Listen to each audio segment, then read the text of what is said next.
सदानन्दाम्भोधिः स्मितरुचिरपूर्णेन्दुवदन प्रफुल्लाम्भोजन्म छदसदृशशोभाक्षियुगलः कृपापारावार श्रितशकलजीवातिसुखदो महान् श्रेयो मूर्ति जयति सहि नारायण मुनि वर्णिवेशरमणीयदर्शनं मन्दहासरुचिराननाम्बुजम् पूजितं सुरनरोत्तमेर्मुदा धर्मनन्दनमहं विचिन्तये। ओम अवतारिणे श्री स्वामिनारायणाय नमो नमः। श्री हरिकृष्णाय गणेशामाय नीलकंठाय च नमो नमः। ओम श्री गुरुचरण कमलेभ्यो नमो नमः। बोलो स्वामिनारायण भगवाननी जय। श्री ठाकुरजी महाराजनी जय। श्री हरिकृष्ण महाराजनी जय। श्री घनश्याम महाराजनी जय। श्री सद्गुरुदेवनी जय। श्री पांशो परमहंस की जय। બધા ભક્તોને ખૂબ ભાવથી જય સ્વામિનારાયણ।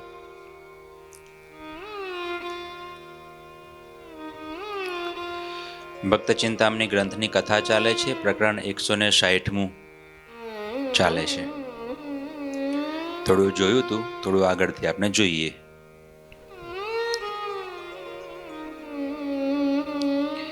એવો પ્રતાપ પ્રભુજી તનો રે છાયો દેશ પ્રદેશમાં ઘનો રે। ગામો ગામ શહેર પુર સોઈ રે સહજાનંદ સમા નહીં કોઈ રે। ચારે કોરે શહેર ને માઈ રે રહ્યો પ્રતાપ પૂરન છાઈ રે। ત્યારે એમ વિચાર્યું મહારાજ રે કર્યું સર્વે પૂરન કાજ રે। લ્યો મહારાજનું જે કારણ અવતાર પ્રાગટ્ય હતો એ મહારાજ કે છે, વિચારે છે મહારાજ જયંતિ દાદા, હવે મહારાજ આ પૃથ્વીલોક છોડીને અક્ષરધામમાં જવાનું પાછું વિચારે છે। એટલે મહારાજ બેઠા બેઠા વિચારે છે કે જે મારે આ ધરા પર અવતરીને કામ કરવાના હતા એ બધાય કામ મેં કરી વાળ્યા છે, કરી લીધા છે। હવે કંઈ કરવું બાકી રહ્યું નથી। અને ચારે દિશામાં ચારે કોર સ્વામિનારાયણ સંપ્રદાયનો જય જયકાર થવા લાગ્યો હતો। જે અરતે છે આ અવતાર રે ધરી કર્યું તે સર્વે અવાર રે। એમ વિચાર્યું મહારાજે મન રે કર્યું શું તે કહું હું જન રે। જે કામ કરવા માટે મારું પ્રાગટ્ય હતું એ કાર્ય મેં કરી લીધું છે આવું મહારાજે વિચાર્યું।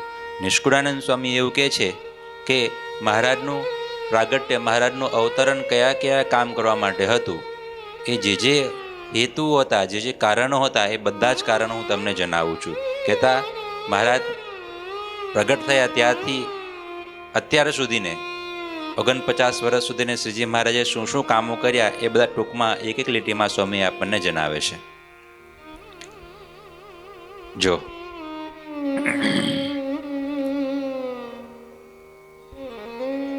કળી બળને પામી અધર્મી થયા અસુર ગુરુ આશ્રમી। બીજા ભૂપ રૂપ જે રહ્યા તા કરતા પાપ આપન બિયાતા।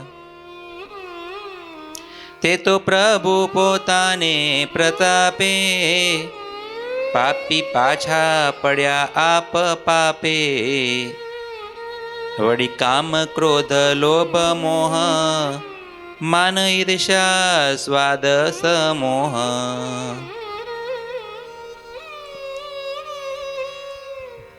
મહારાજે સૌથી પહેલું કામ શું કર્યું? તો સ્વામી કહે છે, જે અસુર ગુરુઓ હતા, અધર્મી લોકો હતા, જ્યારે મહારાજનું પ્રાગટ્ય થયું ને, ધર્મ ભક્તિ બધા ઋષિ મુનિઓ, શ્રીજી મહારાજ, આ બધાનું પ્રાગટ્ય થયું, ત્યારે અસુરોએ નક્કી કર્યું હતું કે આ લોકો બધા પૃથ્વી પર જન્મ ધારણ કરે તો આપણે કંઈ થોડા બેઠા રહેવાનું, આપણે પણ કે ચાલો જન્મ ધારણ કરીએ. એટલે બધા અસુરોએ પણ જુદા જુદા આશ્રમમાં, જુદા જુદા કુળમાં અસુરોએ જન્મ ધારણ કરી લીધા હતા. કહેવા ઉપરથી દેખાતા સજ્જન, પણ અંદરથી હતા જેવો અસુર હતા, આસુરી જીવો. એ શું કામ જન્મ ધર્યો? તો એ બધાએ ભગવાનને, ભગવાનના ભક્તો, સંતોને, એ બધાને હેરાન પરેશાન કરવા માટે. તો સૌથી પહેલું કામ શ્રીજી મહારાજે આ ધરા પર અવતરીને અસુર ગુરુઓ, જે ખોટા અસુરો હતા, જે ભેખમાં હતા, એ બધાને મહારાજે, એ બધાનું મહારાજે ખંડન કર્યું, એ બધાનો મહારાજે નાશ કર્યો. સતાનંદ સ્વામીએ છે ને એક સરસ મજાનું નામ જનમંગલ નામાવલીમાં શ્રીજી મહારાજે લખ્યું, ઓમ શ્રી અસુર ગુરુવાદિ મોહનાય નમઃ. અસુર જે ગુરુઓ હતા એ બધાને મોહ પમાડી અને બધાનો નાશ કર્યો મહારાજે. અને એ તો કરવું બહુ અગત્યનું કામ છે. જે સાધુ સંતો કહેવાય એ તો સમાજનું ટાવર કહેવાય. જ્યારે ટાવર જ ખોટું ચાલે ત્યારે પછી એને જોઈને આખું ગામ, આખું નગર, શહેર પણ ખોટું ચાલે. એટલે શ્રીજી મહારાજે નક્કી કર્યું કે સૌથી પહેલાં મારે છે ને, જ્યાંથી ધર્મનો ઉપદેશ થાય છે, જ્યાંથી સાચી વાત કહેવાવી જોઈએ ત્યાંથી ખોટી વાત કહેવાય છે, ત્યાંથી ખોટા કર્મનો ઉપદેશ અપાય છે, તો સૌથી પહેલાં હું એ જે અસુર ગુરુઓ છે, પાપીઓ જે છે, એમનો નાશ કરું. કેમ કે કેવું છે, તમે ખેતરમાં આપણે કામ કરતા હોય, બરાબર, તો ખેતરમાં સારું ઘાસ, એ સારી ફસલ ઉગાડવી હોય કે સારો પાક ઉગાડવો હોય તો પેલું ખોટું જે ઘાસ ઉગી ગયું હોય બધાને કાઢવું પડે. એ જ્યાં સુધી નીકળે નહીં ત્યાં સુધી સારું પાક થાય નહીં. એમ મહારાજે આ પૃથ્વી પર, આ ધરા પર સદ્ધર્મનું સ્થાપન કરવું હતું, લોકોને સુખ્યા કરવા હતા. અને આ બાજુ અસુર લોકો હતા, એ પીડતા હતા, એ લોકો હેરાન કરતા હતા, નડતા હતા. તો સૌથી પહેલાં નડતરરૂપ ભાગને કાઢવો પડે. એટલે મહારાજે અસુર ગુરુઓ જે હતા એ બધાનું સૌથી પહેલાં નિકંદન કાઢી નાખ્યું, જળબુડમાંથી ઉખાડી નાખ્યું. અને આજથી 250 વર્ષો પહેલાંની સ્થિતિ તો બહુ કપરી, ઘોર કડીકાળના દોડ છૂટ્યાનું દુષ્ટતાનું બધે જોર વ્યાપ્યું. બહુ સરસ મજાના છંદો છે. જગન્નાથપુરીમાં શ્રીજી મહારાજ ફરતા ફરતા ફરતા આવ્યા, યાત્રા કરતા કરતા જગન્નાથપુરીમાં. તો જગન્નાથપુરીમાં શ્રીજી મહારાજે અસુરોને મારવા માટે શું કર્યું? મોહ ઉપજાવ્યો, મોહ લગાડ્યો. નીલકંઠ વર્ણની એ નાના રૂપાળા હતા પ્રભુ, બરાબર, તો એ નાના રૂપાળા નીલકંઠ વર્ણિજી પતલા પતલા સ્વરૂપે સરસ ત્યાં દેખાવડું રૂપ, અને 11, 12, 13 વર્ષના હાવ નાના છોકરા જેવા દેખાતા વર્ણિ, અને હસે મધુર મધુર, બોલે મીઠું મીઠું. એટલે મહારાજે શું કર્યું? જગન્નાથપુરીમાં મહારાજ યાત્રા કરતા કરતા આવ્યા તો ત્યાં જોયું કે ભાઈ અહીં અસુરોનું જોર વધારે છે, તો સૌથી પહેલાં બધા અસુરોને મારવા પડશે. તો શ્રીજી મહારાજ તો કેમ કે નિશસ્ત્ર ક્રાંતિ કરી, બીજા બધાએ બંદૂકો, તલવારો અને ભાલા લઈને બધાને અસુરોને માર્યા. શ્રીજી મહારાજે તો કોઈ અસ્ત્ર જ નહીં, કોઈ શસ્ત્ર નહીં, કોઈ અસ્ત્ર નહીં, બસ નિશસ્ત્ર ક્રાંતિ કરી, કે. એટલે પછી મહારાજે શું કર્યું? બધા ઘણા બધા જગન્નાથપુરીમાં તો હતા, તો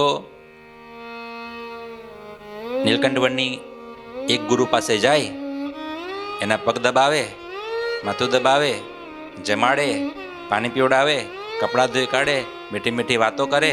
ને એમ કરતાં કરતાં પેલા ગુરુ, અસુર ગુરુ, એને એવું લાગે કે ભાઈ આ છોકરો બહુ ડાયો છે, કયા આગરો છે, આવો ચેલો તો મળે નહીં બીજે ક્યાંય જગ્યાએ, આ તો મારો ચેલો છે. ને સેવા કરતાં કરતાં શું થાય ખબર તમને? મમત્વ થઈ જાય બધાને. અમારા ત્યાગીના આ વચનામૃત છે અંત્યનું 19મું વચનામૃત. તેમાં શ્રીજી મહારાજ એમને ત્યાગીઓને બહુ ચેતવ્યા કે સેવા કરનારો હોય તેને પણ દૂરથી ત્યાગ રાખવો હોય. બહુ સરસ વાક્ય છે. જે દેહની સેવા કરે ને તેમાં મમત્વ નહીં થવા દેવાનું, એવું શ્રીજી મહારાજ એમને ત્યાગીઓને કીધું. કેમ કે નાની મોટી સેવા કરતા હોય એટલે પછી તો ઘર બાર છોડીને આવ્યા તે તો છૂટ્યું, પણ એ પાછા ચેલાનું બંધન થયું, એવું થાય. પણ આ અસુરોનું તો આવું કંઈ જ્ઞાન હતું નહીં, અસુર ગુરુઓને તો ખબર હતી નહીં.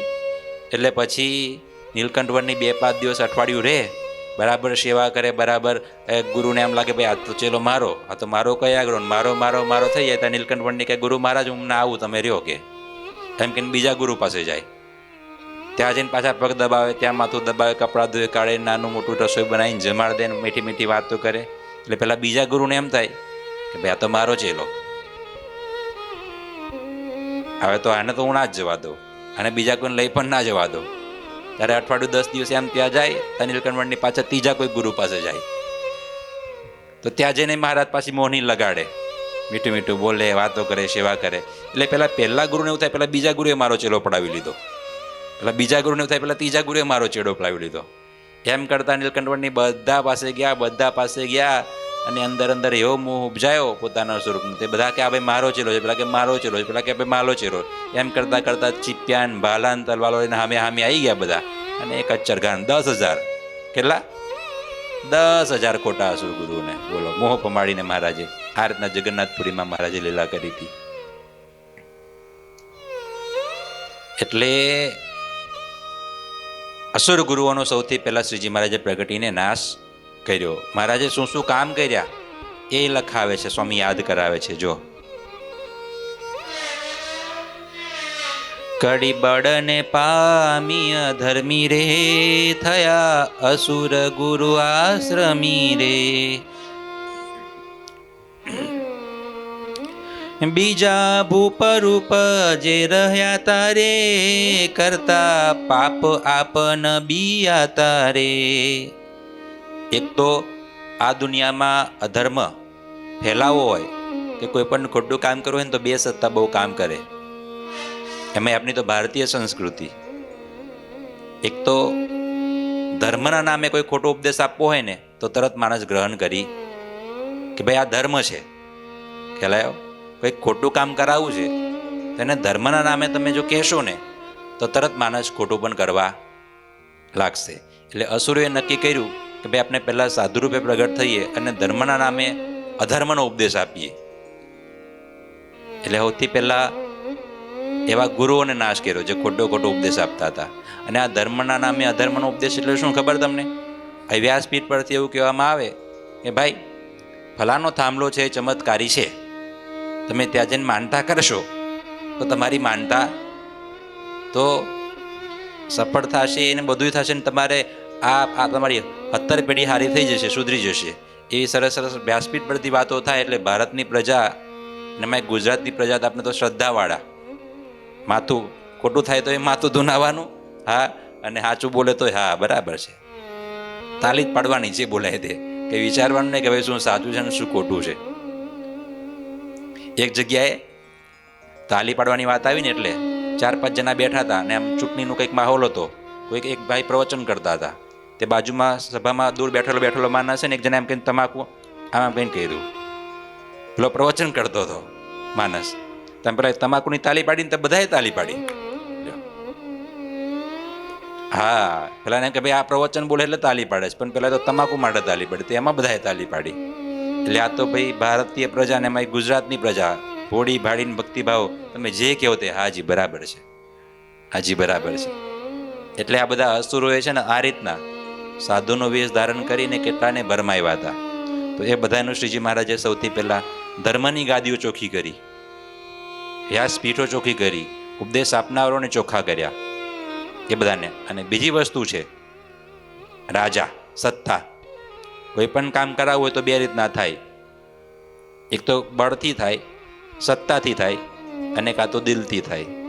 કે ને દિલથી થાય એટલે કે તો ધર્મથી થાય, પોતાની ઈચ્છાથી. અને એ રીતના ના કરે તો પછી દંડ, સજા અને સત્તાથી થાય. તો રાજાઓ જે હતા એ બધા સત્તાધારીઓ હતા. એ સત્તાથી ઘણા બધાને અધર્મના નામે વાળતા હતા. રાજા જ ખોટા માર્ગે હોય તો પછી પ્રજાએ એવું જ કરવું પડે. એવું ના કરે તો પછી એમનું બી નિકંદન નીકળી જાય. રાજાને જેવું ગમ્યું એવું પ્રજાને ગમવું જ પડે. ના ગમે તો પ્રજાએ બિચારી હેરાન થાય. એટલે પ્રજાને પણ ખોટું કરવું પડતું. આમ કરતા કરતા રાજાઓ પણ અસુર ઘણા બધા હતા અને બેકધારીઓ પણ ઘણા બધા એવા જે હતા જે અસુરધારીઓ. તો એ બધાનો શ્રીજી મહારાજે નાશ. પીબેક જેવો પીબેક પાપી, બોલો, સાધુ રૂપે હતો ને તો એને કેટલા બધાને ધમકાઈને ડરાવીને રાખતો હતો. તો એ પીબેકને મહારાજે સત્સંગી કર્યો. કેટલાને કર્યા, બધી બહુ કથાઓ છે.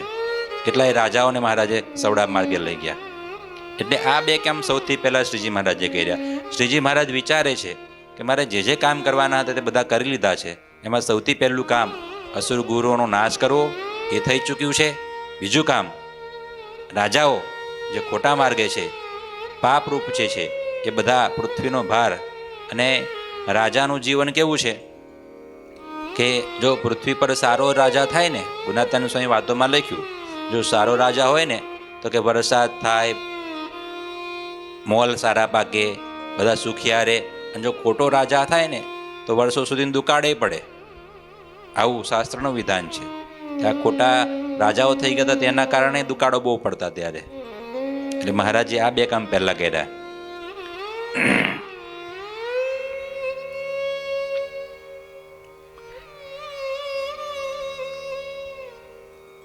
તે તો પ્રભુ પોતાને પ્રતાપે પાપી પાછા પડ્યા આપ પાપે.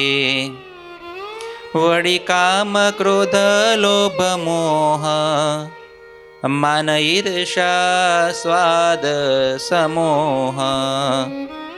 એહ આદિ અધર્મ પરિવાર હતો જીવો ના હૃદય મોજાર. તે તો નિજ પ્રતાપને બળે કાઢ્યો સતશાસ્ત્ર કરી કડે. વળી કામ ક્રોધ લોભ મોહ માન ઈર્ષા સ્વાદ સમોહ. આ કામ મહારાજે કર્યું. ત્યાર પછી બીજું કામ મહારાજે શું કર્યું? ઉપરથી તો મહારાજે બધું, ઉપરથી જે નાખનારા હતા ખોટું, રાજાઓ અને સાધુઓ ખોટા, એનો નાશ કર્યો. પણ ઉપરથી ખાલી ઉપરથી સ્નાન કરી લેવાથી અંદર થોડું ચોખ્ખું થઈ જવાય છે. રોજ સવારે આપણે બાથરૂમમાં સ્નાન કરીએ સાબુથી નહીં તો શરીર ચોખ્ખું થાય, અંદરનો આત્મા થોડો ચોખ્ખો થાય. અંદરનો આત્મા એટલે ચોખ્ખો નથી થતો કેમ કે અંદર આપણે એવું માનીએ છીએ કે ભાઈ ડાકુઓ દુશ્મનો તો બહાર પડ્યા છે, પાકિસ્તાનમાં દુશ્મન છે આપણા, આપણે એવું સમજીએ, અફઘાનિસ્તાનમાં આપણા દુશ્મન છે એવું સમજીએ. પણ ભાઈ એના કરતા એ મોટા દુશ્મનો તો આપની અંદર બેઠા છે, જેનું નામ છે કામ, ક્રોધ, લોભ, ઈર્ષા, દ્વેષ, અદેખાઈ, જે અધર્મનો સર્ગ છે. પાકિસ્તાન વાળા હજુ સુધી તો આપણને એવું કહેવા નહીં આવ્યા તમે ભાઈ ભજન ના કરશો, અને આપણા મને, આપણા કામને, આપણા ક્રોધે, આપણા લોભે ઘણી વખત આપણને કીધું ભાઈ મંદિર છોડો, સાધુ છોડો, કુસંગ કરો, વ્યસન કરો, ફેશન કરો. આજે લડતા હોય ભગવાનના ભક્તો તેને તો શાબાશ છે, તેને ધન્યવાદ છે. પણ સાચા દુશ્મન, સાચા શત્રુ આપના કોણ છે? આપણે તો ભગવાનના ભગત, બરાબર. તો શ્રીજી મહારાજે એવું કીધું કે ભાઈ કોઈ સાથે વેર ન રાખવું, બરાબર છે, એ વાત તો સાચી. પણ વચનામૃતમાં એક જગ્યાએ શ્રીજી મહારાજે એવું કીધું કે ભગવાનના ભક્તે પણ શત્રુતા રાખવી, ભગવાનના ભક્તોએ પણ વેર રાખવું. કોની સાથે? અઢાર મધ્ય પ્રકરણનું 15મું વચનામૃત છે. શ્રીજી મહારાજ કે સ્વભાવ સાથે શત્રુપણું રાખવું, અંત શત્રુઓ સાથે શત્રુ રાખવું. કે આપના ખરેખરા વેરી, ખરેખરા દુશ્મન તો કોણ? અંત શત્રુઓ. જન્મો જન્મ આપણને લેવડાવનાર કોણ? અંત શત્રુઓ. શાસ્ત્રમાં લખ્યું મન એવ મનુષ્યાનામ કારણમ બંધ મોક્ષયો. જો મન છે, જો સારું થઈ જાય, પવિત્ર થઈ જાય તો એ મોક્ષનું કારણ બને, ને જો મન ખરાબ થઈ જાય તો એ જ બંધનનું કારણ બને છે. આવું શાસ્ત્રમાં લખ્યું. એટલે અધર્મનો સર્ગ હતો. મહારાજે પહેલા ઉપરથી ચોખ્ખું કર્યું, પછી બધાના હૃદયમાં જે અંતરમાં જન્મો જન્મ કારણ શરીર બધાના જે મજબૂત બની ગયા હતા વિષયો ભોગવીને, એ જે અંતશત્રુઓ છે એ બધાનો શ્રીજી મહારાજે નાશ કર્યો. કેવો નાશ કર્યો, કઈ રીતના નાશ કર્યો? અને બહુ મહત્વની વસ્તુ છે. જો તમે જો એક અંતશત્રુઓ પાછા કેવા છે ખબર છે? દૂર નથી, આપની નજીક જ, આપની ભેળા જ છે અને આપનું ખરાબ કરનારા છે. પેલા કે ઘર કા ભેદી લંકા ઢાય, એમ આ આપની પાસે જ છે અને આપના પાસે ખરાબ કરાવે છે.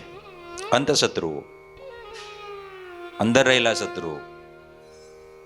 હમણાં કોરોનાનો કાળ હતો, બરાબર છે? તો એ કોરોનાનો કાળ હતો ત્યારે ઘણા લોકોને કોરોના થઈ ગયો હતો અને ઘણા લોકોને થતો હતો.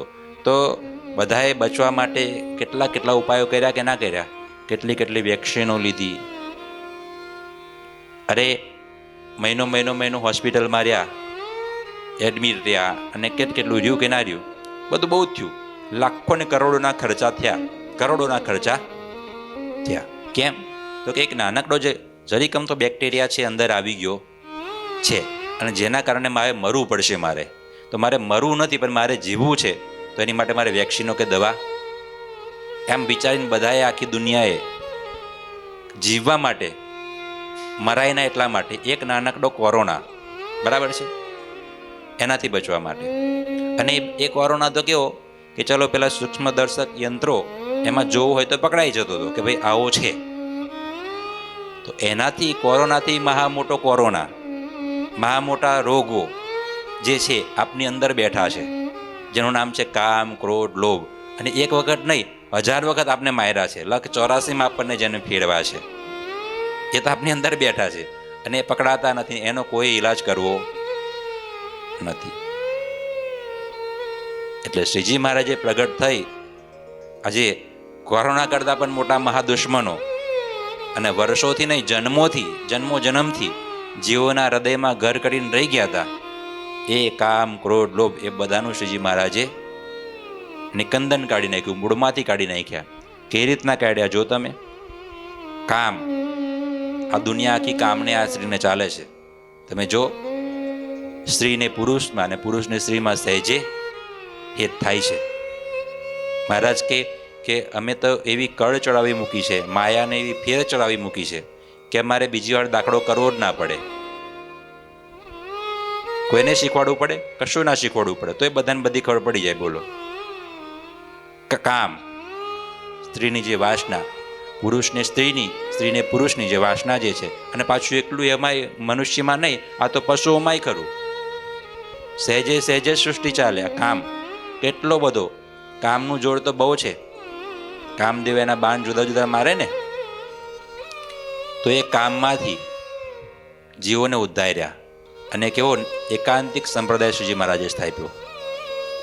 અરે લગ્ન કરતા હોય, અદ્ભુતાનંદ સ્વામી કડુ ગામના કલ્યાણદાસ લગ્ન કરતા હતા, અને લગ્ન કરતા હતા અને ત્યાં શ્રીજી મહારાજનો પત્ર આવ્યો કે બધું છોડીને આવી જાઓ.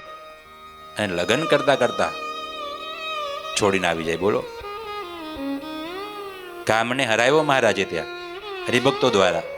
અરે નાની નાની યુવાન દીકરીઓ હોય, યુવાન દીકરા હોય, ગુણાતીતાનંદ સ્વામી વાતોમાં લખ્યા, આજ તો 20 વર્ષના છે, સત્સંગ એ સંસાર છોડીને આવી જાય છે. 16 વર્ષના, 20 વર્ષના. બોલો, આ કળિયુગને આવું આ કામને કેવો જળમૂળમાંથી ઉખાડી ન કાઢ્યો કહેવાય. અત્યારે તમે જો સંપ્રદાયમાં બધા યંગ સાધુઓ છે,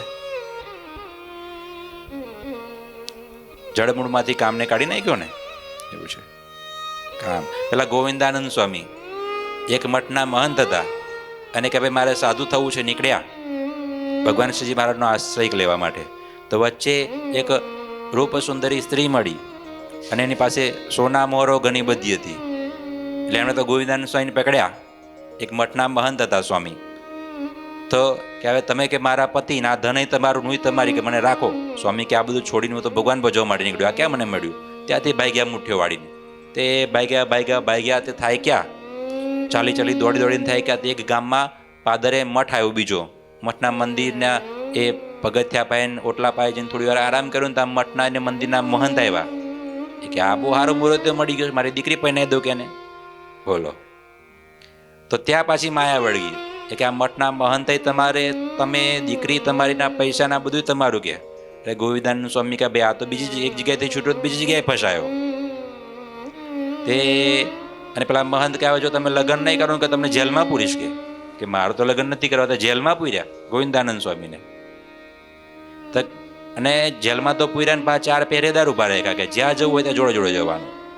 તે ગોવિંદાનંદ સ્વામી તો પછી યુક્તિ કરી થોડા દિવસ પછી, અને જોડી પત્તરને બધું આપ્યું, અને કે મારે નાવા જવું છે આમ કરતા કરતા ભાગ્યા તે ભાગ્યા આવ્યા સીધા ગઢપુર. ને મહારાજ એમને ગોવિંદાનંદ સ્વામી એવું નામ પાડ્યું. કેટલાય નિષ્કુળાનંદ સ્વામી કહે કે કામ કારણે કઢાવી લાજ, કામ કારણે કઢાવી લાજ, ક્રોધે બોલી બંધ કરી, લોભ ઉપર મહામુનિરાજ, આવ્યા ઝાડે ફરી, સ્વાદે સહુએ ખટ્ટું કરી, અન્ન જડ નાખી જન જમે, સ્નેહે સંભારે નહીં સ્વજન. બહુ સરસ મજાની પંક્તિઓ છે 64 પદીમાં. કામ કારણે કઢાવી લાજ. મહારાજે શું કરાયું? કામને જીતવા માટે ઘૂમટા કઢાયા. સાધુને કે તમે ચાલો ને જોવાનું નહીં આડું અવરું. સાચા સાધુની દ્રષ્ટિ એવી હોય, આમ ચકડ વકડ ના પડતી હોય, એમ સ્થિર હોય, ભગવાનમાં હોય, કાં તો એક જગ્યાએ હોય. પેલા રઘુવીરજી મહારાજ વડોદરામાં સવારી નીકળી. હરિભક્તોએ રઘુવીરજી મહારાજને વડોદરામાં ને ભગત વડોદરામાં રઘુવીરજી મહારાજ સંપ્રદાયના આચાર્યો, સંપ્રદાયના હરિભક્તો, સંપ્રદાયના સાધુઓ કેવા મહારાજે બનાયા. તો રઘુવીરજી મહારાજ એમને વડોદરામાં બહુ મોટી સવારી નીકળી. એટલે બધા હરિભક્તોએ મોટા હાથી પર સરસ મજાના શણગારીને રઘુવીરજી મહારાજને ઉપર બેસાડ્યા. તો રઘુવીરજી મહારાજ તો એ ભગવાનના સ્વરૂપ જેવા આચાર્ય મહારાજ હતા, એ સ્વામિનારાયણ માળા કરતા જાય, આંખો બંધ કરી નગર યાત્રા ચાલે છે. વડોદરામાં જય જયકારને સવાર લાખો માણસો છે, તો એ હાથમાં માળા સ્વામિનારાયણ સ્વામિનારાયણ સ્વામિનારાયણ સ્વામિનારાયણ સ્વામિનારાયણ કરતા જાય છે. લોકોને બહુ ગુણ આવ્યો કે વાહ ભાઈ આ સ્વામિનારાયણ સંપ્રદાય તેના આચાર્ય કેવા, તેની આ પરંપરા કેવી, તેના સાધુઓ કેવા. જય જયકાર થઈ ગયો, સંપ્રદાય વધ્યો. બોલો, દ્રષ્ટિ કાબુમાં રાખી એમાં. અને એના પછી કોઈક બીજા મહંતનો વારો આવ્યો, તો એ તો જેવા હાથી સ્વામિનારાયણ સંપ્રદાયના મહંતનું આ આચાર્ય મહારાજનું નીકળ્યું, તો બીજાને થાય ને કે ભાઈ અમારે કાઢીએ, અમારે મહંતની સવારી કાઢીએ. તો બીજા લોકોએ સવારી કાઢી, તો એમને હાથી બેસાડ્યા ઉપર. અને બીજા મહંતો જેવો પર બેઠા તો આમ જોવે આમ જોવે આમ જોવે, બધી સ્ત્રીઓને જોવે, નગરની શોભાન જોવે, વાગે બહુ અચ્છા હે બહુ અચ્છા હે ચારે બાજુ. બોલો, તો એમાં કઈ ગુણ આવે નહીં. એટલે આવો કામ કારણે કઢાવેલા. સંતોને કીધું કે ભાઈ તમારે દ્રષ્ટિ કાબુમાં રાખવી. ઘૂમટા કઢાયા, ઘૂમટા કાઢીને ચાલવું, આ પ્રકરણ ફેરવા. એકલા ફરવું નહીં, ના જોવાનું જોવું નહીં, અષ્ટ પ્રકારે બ્રહ્મચર્ય રાખવું, વગેરે વગેરે. હરિભક્તોને પણ બ્રહ્મચર્ય આપ્યું. કામની વાત ચાલે છે, પોતાની સ્ત્રી સિવાય બીજી કોઈ સ્ત્રી સાથે કઈ આડો વ્યવહાર ના હોય, બીજો સંબંધ ના હોય, બીજા બધા મા બેન ને દીકરી સમાન. આવા મહારાજે નિયમો પાડ્યા, નિયમો પાડ્યા. લોભ ઉપર મહામુનિરાજ. મહારાજે શું કર્યું? પેલા સિક્કા, રાણી સિક્કા હોય ને તેના ઢગલો કરાયો, અને ઢગલો કરાવીને બધા સંતોને કહે એના પર ઝાડા પેશાબ કરો. બોલો, કેવું, કેટલું એમ કેટલા હદ સુધીને અપમાન કર્યું માયાનું. પૈસા ઉપર કોઈ ઝાડા પેશાબ કરે? અને એ સાધુઓ કેવા પાછા. એક વખતે શ્રીજી મહારાજને લાવો મારા સાધુની પરીક્ષા લઉં. તો શ્રીજી મહારાજે હાથમાં રાણી સિક્કો લીધો, રાણીનો સિક્કો સરસ મજાનો. અને પછી નિષ્કુળાનંદ સ્વામી કે સ્વામી અહીંયા આવો કે તમને મારે પ્રસાદી આપવી છે, કે મારા હાથમાં પ્રસાદી છે, લાવો હાથ લાવો કે તમને પ્રસાદી આપવું હાથમાં. એટલે ગુણાતાનંદ સ્વામી કે મહારાજ પ્રસાદી તમે આપો બહુ સારું કે મહારાજ, હું લઉં કે પણ મારા તમે પેલા હાથ ખોલી નાખો, કે હાથ ખોલીને બતાવો ને પછી કે પ્રસાદી. અરે સ્વામી કે હું તમને આપું છું હાથમાં નહીં, તમને મોઢામાં આપું, લાવો કે મહારાજ. મહારાજ કે તમને મોઢામાં આપું, કે લો કે જમવા જેવું છે, બહુ મજાનું છે. નિષ્કુળાનંદ સ્વામી કે મહારાજ બધી વાત બરાબર, પણ તમે પેલા હાથ ખોલીને બતાવો કે હાથમાં શું છે. અરે મહારાજ કે સ્વામી હું તમને આપું છું, તમારો ઈષ્ટદેવ, તમારો ભગવાન, તમને મોઢામાં પ્રસાદી આપું ને તમે કે મારા પર તમે આવું જમતા નથી, લેતા નથી. અરે મહારાજ બધી વાત બરાબર, કે તમે હાથમાં પ્રસાદી આપો કે મોઢામાં પ્રસાદી આપો, જ્યારથી તમે મળ્યા ને તમારા આશ્રિત થયા ને ત્યારથી હું આખો પ્રસાદીનો થઈ ગયો. હવે તમારી પ્રસાદીની કાંઈ જરૂર છે? તો મહારાજે પછી આમ મુઠ્ઠી ખોલી તો રાનીનો સિક્કો હતો ને પછી નિષ્કુળાનંદ સ્વામી બોલ્યા કે જે સિક્કા પર ને જે પૈસા પર અમને જાડે કરાવ્યા, પેશાબ કરાવ્યો, એ જો હમણાં મારા મોઢામાં તમે મૂકી દેત મહારાજ. અને ત્યારે મહારાજ કે વાહ વાહ સ્વામી વાહ, જે અમારા ડોલાયા ના ડોલે, એક બીજાના ડોલાયા ડોલતા હશે, માયાના ડોલતા હશે. એટલે આવો કામ ઉપર વિજય મહારાજે. બધાની વાત આવે છે, કામ ઉપર, ક્રોધ ઉપર, લોભ ઉપર, આ બધી વાતો છે. મહારાજે સૌથી પહેલા બહારની સ્વચ્છતા કરીને પછી અંતઃશત્રુ ધીમે ધીમે મહારાજે બધાએ નાય કાઢ્યા, હૃદય ચોખ્ખા કર્યા, પવિત્ર કર્યા, એમાં ભક્તિનું સ્થાપન કર્યું. જેમ આ દુનિયામાં પેલો દીકરો ગંદો હોય ને, ઉકરડામાં પડી ગયો હોય કે રમીને આવ્યો હોય, ધૂળવાળો થઈ ગયો હોય, પછી એની માં શું કરે? એની માં દીકરાને પેલા તેડી લે, તેડીને બોલાવે, બરાબર? પછી બે ત્રણ ધબ્બાઈ મારે, મારો રોયો ધ્યાન નહીં રાખતો, ગમે ત્યારે બે ટપલાય મારે. પછી બાથરૂમમાં લઈ જાય, બરાબર? હાબુન પાણી નાન તેન કેટલું કેટલું કરીને ગંદકી કાઢે. પછી ગંદકી કાઢે એટલું જ નહીં, પછી પાછા લૂસીને હારા કપડાં પહેરાવીને પાછું કાળું ટીલું કરે ને કેટલા સરસ મજાનું બાંધીને કેડિયું ચોઈનું નાન તેન બધું પહેરીને સાઈડ કાળા ટપકાને મેસ લગાડીને એવો રૂડું રૂપાડો કરે ને પછી પાછો રૂડું રૂપાડો થઈ અને પછી પાછા પછી એના બાપને આપે કે લો હવે તમે રમાડો. એમ આ સંતોએ મહારાજે એવું કર્યું. પહેલા બરાબર ટપલાય માર્યા, પછી ધોયા બરાબર, અને સદગુણોથી શણગાર્યા પાછા. ધર્મ જ્ઞાન વૈરાગ્ય ભક્તિ આ બધા સદગુણોથી શણગાર્યા ને પછી મહારાજના ચરણોમાં મૂક્યા. આવું કામ મહારાજે કર્યું, સંતોએ કર્યું. એ બધી વાતો છે, આપણે કાલે કરીશું. બોલો સ્વામિનારાયણ ભગવાનની જય. શ્રીપતિમ શ્રીધરમ સર્વદેવેશ્વરમ ભક્તિધર્માત્મજમ વાસુદેવમ હરિ માધવમ કેશવમ કામદમ કારણમ સ્વામિનારાયણમ નીલકંઠમ ભજે. ઠાકોરજી મહારાજ.